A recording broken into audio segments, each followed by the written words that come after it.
والسماء ذات البروج واليوم الموعود وشاهد ومشهود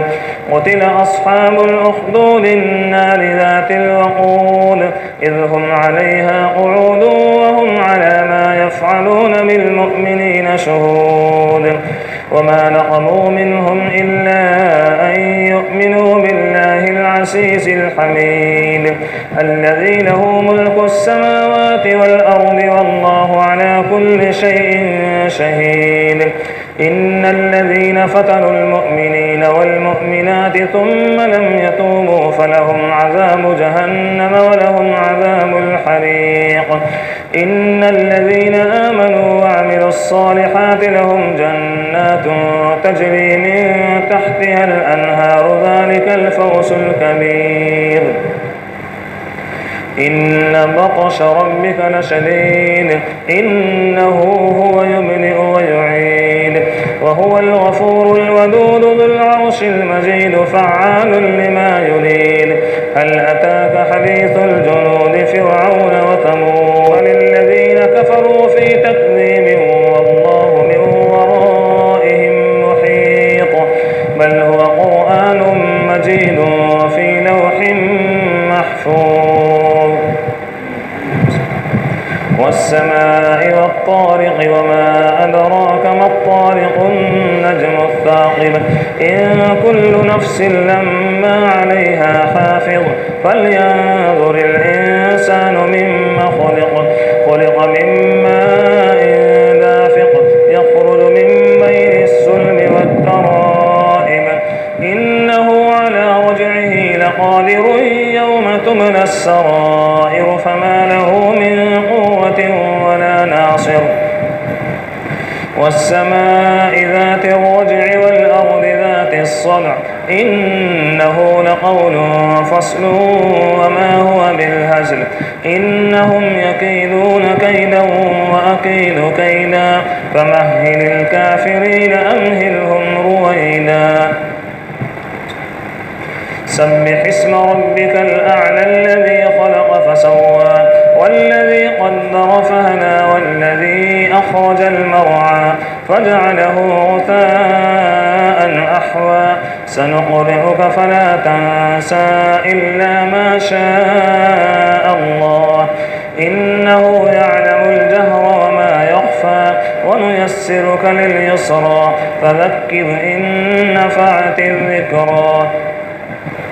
سيذكر من يخشى ويتجنبها الأشقى الذي يصلى النار الكبرى ثم لا يموت فيها ولا يحيا قد أفلح من تزكى وذكر اسم ربه فصلى بل تؤثرون الحياة الدنيا والآخرة خير وأبقى إن هذا لفي الصحف الأولى صحف إبراهيم وموسى هل أتاك حديث الغاشية وجوه يومئذ خاشعة عاملة ناصبة تصلى نارا حامية تسقى من عين آنية ليس لهم طعام إلا من ضريع لا يسمن ولا يغني من جوع وجوه يومئذ ناعمة لسعيها راضية في جنة عالية لا تسمع فيها لاغية فيها عين